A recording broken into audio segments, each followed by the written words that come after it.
Garden of the Secret, Part 4. In this path, the realized masters are protectors and guides. In this part, Shabestari first talks about the prophets, ascended masters, and gurus as guides, and he points to something important, that each one of them, according to their achieved level of perception, explain things in a different way. Because of this diversity, people can become confused and argue about who is more right. This is an age-old misconception of religious knowledge. People always argue to prove whose religion is better, and the mystics like Shabestari say, "Stop. This is wrong. This is not spirituality. This is not being religious. This is ignorance." Not only is argument wrong, but it also pushes you away from the ultimate truth.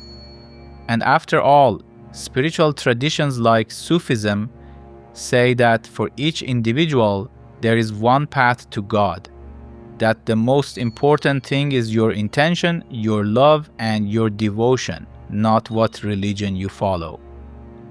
Rumi once narrated a story to demonstrate this. Moses and the shepherd. One day Moses was crossing the wilderness when he came upon a simple shepherd lost in prayer. But the shepherd wasn't praying in any formal religious way. He was talking to God the way you talk to someone you loved and ached for. "Oh God, where are you? I missed you so much. If only I could find you. I would throw my arms around you. I would sew your clothes and mend your shoes. I would comb your hair. I would wash and massage your tired feet. I would bring you my goat's milk to drink. Oh God, I only want to take care of you." Moses was horrified. He stopped and shouted at the man, "Who do you think you are, speaking to the Lord of all creation like this?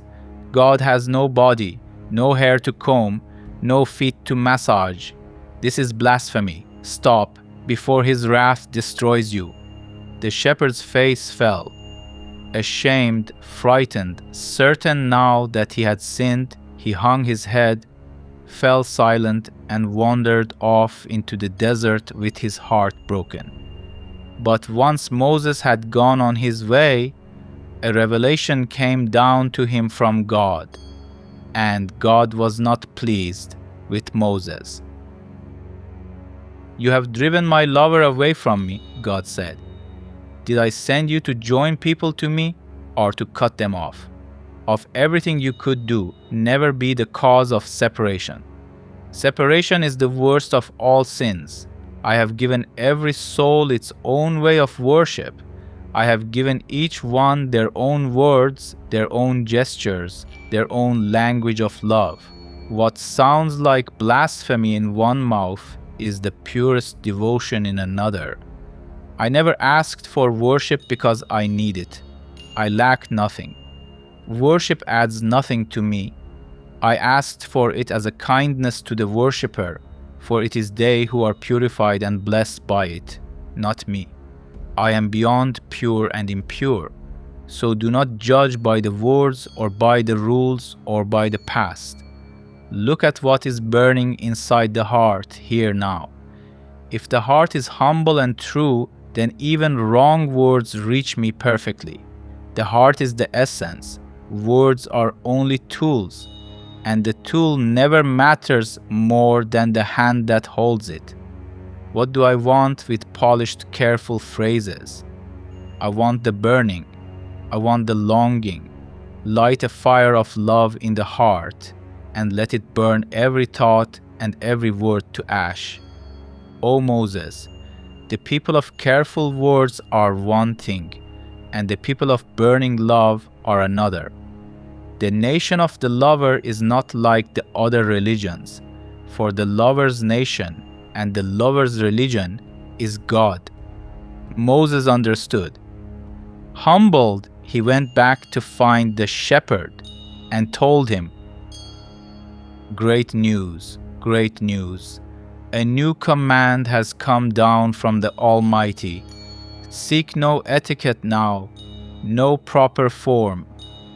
Whatever your longing heart desires, say it now.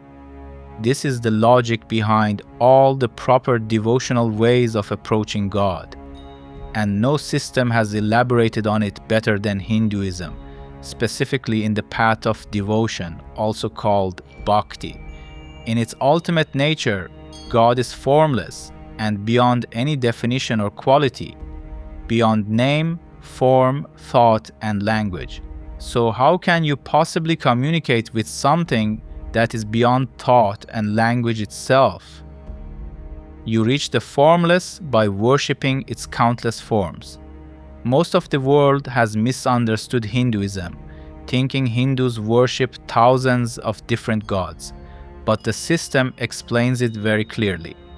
God is one indivisible being, beyond name and form, and yet that one being can manifest in any form it wishes. A human form, like a divine incarnation, a luminous divine form, even an animal form. Why? Because it can.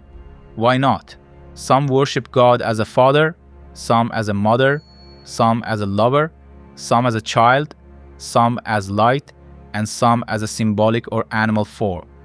And anyone who worships with this understanding, whether he worships the Lord of the universe in the form of a flower, an elephant, or in the form of a divine being, as long as the worship is done with love, God manifests itself to him.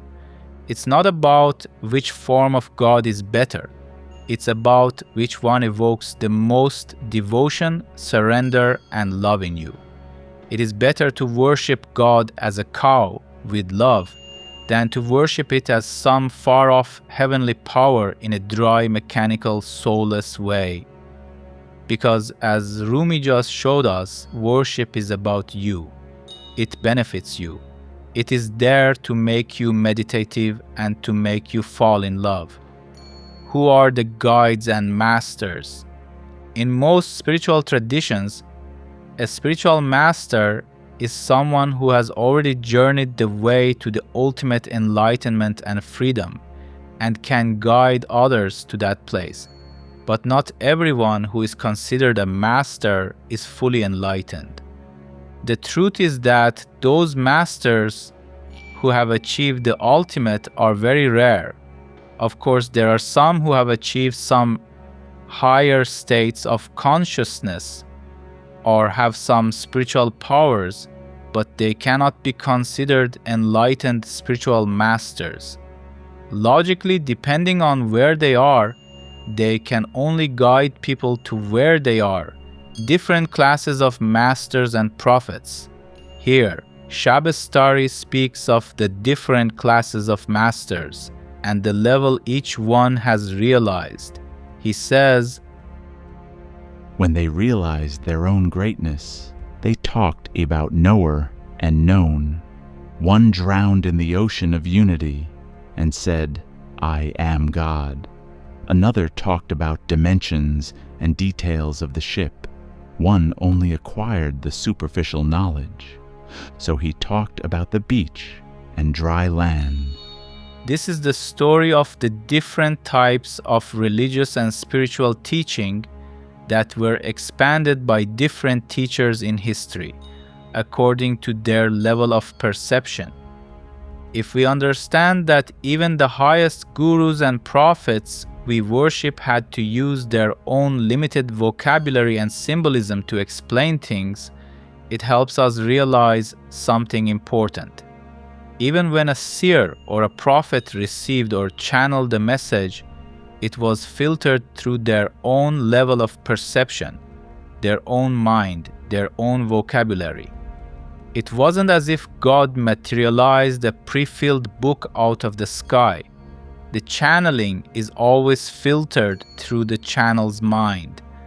That's why not all channels are the same. This, of course, needs a deeper understanding of mysticism and the spiritual channeling process. A religious teacher should not be confused with a spiritual master. A teacher is usually someone who knows things in theory and can pass the information on to others.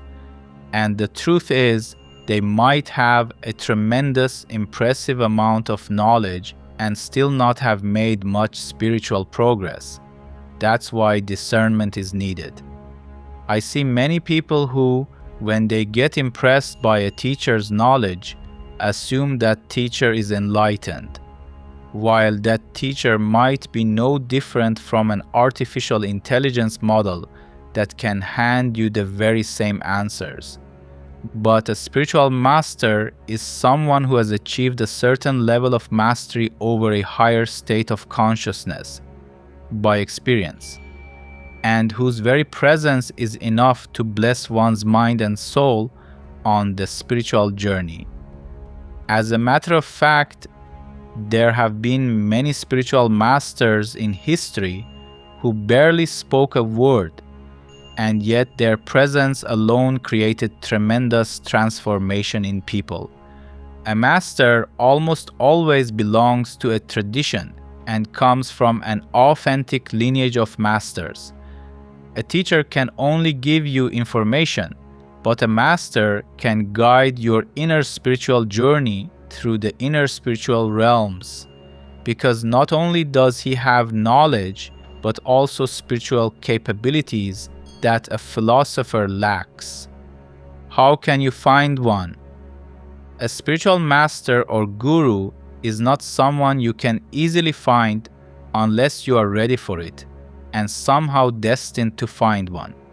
It's always been said that it's the master who finds the student, not the other way around. You may have heard the saying, when the student is ready, the master will appear. This is very true.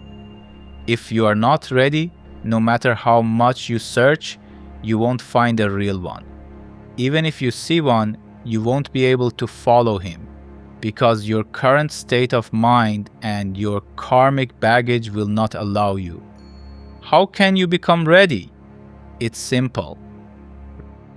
Rumi said the following when he wanted to demonstrate that the more thirsty you are for the ultimate truth, the more it will reveal itself to you. Seek water less, acquire thirst. Water will gush from above and below. So the first principle is a genuine thirst for spiritual realization, or God. To put it in one simple sentence, when that desire becomes your highest priority in life, God, or the universe itself, comes and takes your hand and guides you on the path. Another vital quality on the spiritual path is honesty. Honesty with others, of course, but more importantly, honesty with yourself.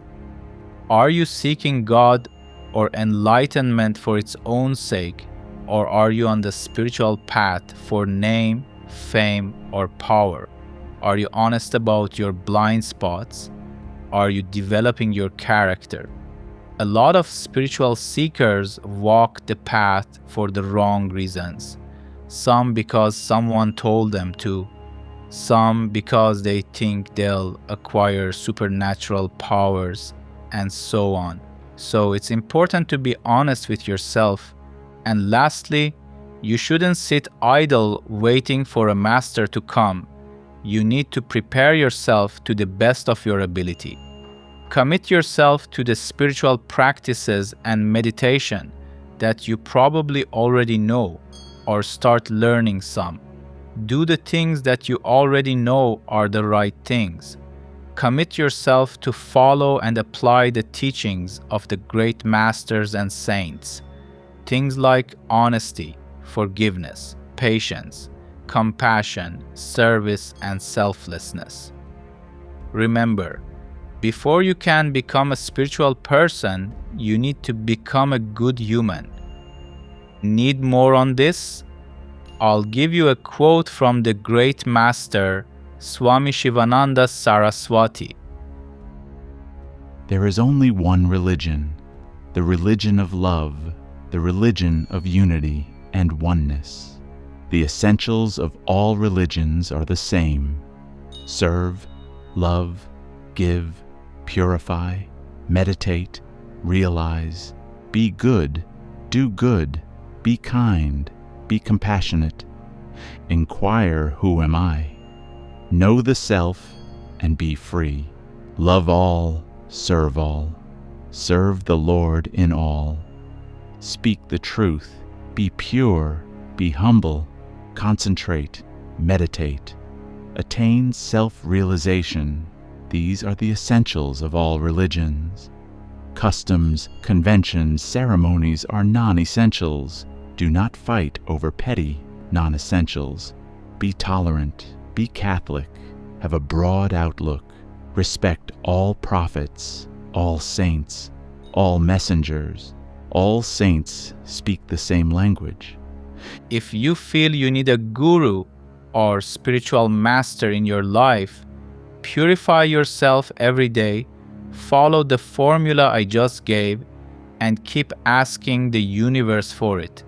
What is enlightenment? By the way, let me explain a little about the relative meaning of enlightenment, because you'll hear this word a lot in this series. Enlightenment can never be explained or understood by theory, but we can talk around it and around how it affects one who achieves it. Enlightenment or self-realization is a state of consciousness or perception beyond normal human consciousness. When one realizes his or her true nature and becomes free from duality and the bondage of this world, one achieves total freedom from suffering and achieves the ultimate joy and peace. According to countless spiritual traditions, our real nature is one pure consciousness beyond the limitations of body and mind, and once one is enlightened, he or she goes beyond he or she. Got it? What I wanted to say is that he or she can never become enlightened. The body can never become enlightened. The body is just a vehicle that you temporarily ride in this life. It is not you. Once it dies, it will cease to exist, but you won't. Enlightenment is something that happens in consciousness. It is just like waking up from a dream or an illusion. Here, the illusion is that you are the mortal body, mind, or personality. And when you realize you are beyond all these, eternal, unchangeable, you'll achieve the ultimate freedom and joy. Enlightenment has been explained in different ways in different systems. In Buddhism, it is called nirvana.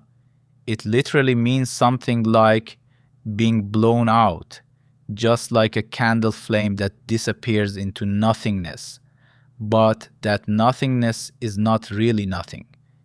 It is something beyond all things that can be imagined or known by our material understanding, because there's no thing, concept, or idea that can explain it, and it can never be defined. It is called nothingness. There's an old Sufi story about a man who spent years trying to think his way to God, reading, reasoning, arguing, turning the great questions over and over in his mind. One afternoon, he was walking through the bazaar, the sun blazing straight overhead, when he saw a young woman holding up a lit candle, peering around as though she'd lost something. "What are you searching for?" he asked. "The sun," she said. "I'm looking for the sun with my candle." He laughed at how foolish she was. And in that very instant it struck him. That was exactly what he had been doing all these years, trying to find the infinite Son of God with the tiny candle of his own mind. Omar Khayyam also has a poem that symbolically explains this. My heart was never deprived of knowledge. Few of mysteries remained unrevealed to me. I kept thinking day and night for 72 years. At the end it was revealed that nothing was revealed. The Sufis usually call enlightenment Fana. It means dissolving into the cosmic consciousness, into God. It is where you become awakened and realize you were always one with the cosmic consciousness. So your small I, your identity, your ego, disappears into your real I. In yoga and Vedanta, the same freedom goes by other names: moksha, liberation, or samadhi, the self resting alone in itself. The names change from tongue to tongue. The thing they point at does not. And the Sufis add something tender right here. After Fana, the dissolving, comes Baqa, the abiding. When you die as your false self, you are reborn as the divine. Only now it is no longer you who lives, it is God who looks and loves and moves through what was once you. This is what Jesus meant when he said the kingdom of God is within you, and that no one can enter the kingdom of God unless he is reborn. Most people have a very shallow understanding of this and think being reborn just means changing your religion, becoming a Christian, and being baptized by a pastor. But being reborn is really a very high stage of spirituality that few ever experience. If you are truly reborn, nothing of your old self and identity will remain, and that is the end of suffering and the beginning of eternal bliss. What is consciousness? What do higher states of consciousness mean? You may have noticed I mentioned the higher states of consciousness multiple times. Let's talk a little about that. Consciousness is the true nature of human beings.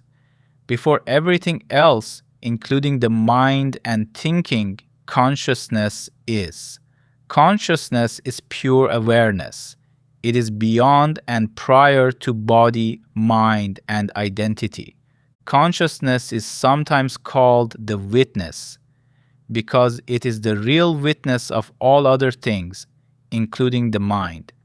That's why, with a little progress in meditation, you can clearly see that you are separate and beyond your mind and thoughts. And that makes you wiser, more powerful, and more courageous. As one grows spiritually and in consciousness, one realizes more and more that he or she is not made of mortal flesh and the ever-changing mind, but of pure consciousness that is beyond all these. And the more one experiences this, the more free he is from the suffering of body and mind. Consciousness cannot be known by the mind because it is the real knower of all things. Consciousness is not the known, but the knower. Do you remember that poem from the earlier parts? The one that says, I am your eyes, no wonder you can't see. I'm your soul, no one sees the soul. That's exactly what this means. Consciousness is the divine in man. One who knows his true self knows God. Remember that line from earlier? One drowned in the ocean of unity and said, I am God. Another talked about dimensions and details of the ship. Shabestari is pointing to a real person, a great Sufi named Mansur Hallaj, who achieved a high state of self-realization and said, I am God. The extremist Islamic leaders of his time considered it blasphemy and executed him, very much in the way Jesus was crucified, maybe even worse. And the tradition says that even as they were killing him, Hallaj was praying and laughing, because the limited human identity, the one that turns hateful or vengeful, the one that suffers, did not exist in him anymore. There was no Hallaj there anymore. There was only divinity. The Bible tells us that Jesus, in the very same way, prayed for the Lord to forgive the ones who were crucifying him. Not every culture has the awareness to welcome such great beings. That's why in the past there have been certain countries and areas where more of the great masters were concentrated. This true self, this consciousness, cannot be known by thinking about it, because it is you before you can think about any secondary thing. If you can stay long enough in your true self-awareness, the pure consciousness in the inner silence, without any thought, you'll realize who you are. Consciousness is sometimes called isness because it is pure existence. It's just the as, just pure awareness. There is no difference between divine spirit and consciousness in man. When Moses asked God, "Who are you?" God said, "I am that I am." That I am in man is God. Sometimes consciousness is also called the I am presence. And the sages of India said the very same thing in their own tongue. Aham Brahmasmi. I am Brahman, Soham. I am that. The burning bush in the desert and the cave in the Himalayas are pointing at one and the same fire. What does achieving a higher state of consciousness mean? A higher state of consciousness simply means realizing more of this truth of your true nature by experience, and in turn, becoming more free, peaceful, and joyful. According to Hindu cosmology, consciousness in its nature is truth, awareness, and bliss. In Sanskrit, Sat Chit Ananda. This means consciousness is the only truth in existence. It is pure consciousness that is conscious of everything. And when someone realizes this, he or she becomes blissful. The great Sufi master Attar said the following on the subject. One who drinks off your cup of love, one drop, till the last day he will be wonderfully drunk. Stay tuned for the next parts where things get more interesting. And if you like this, please share it with others.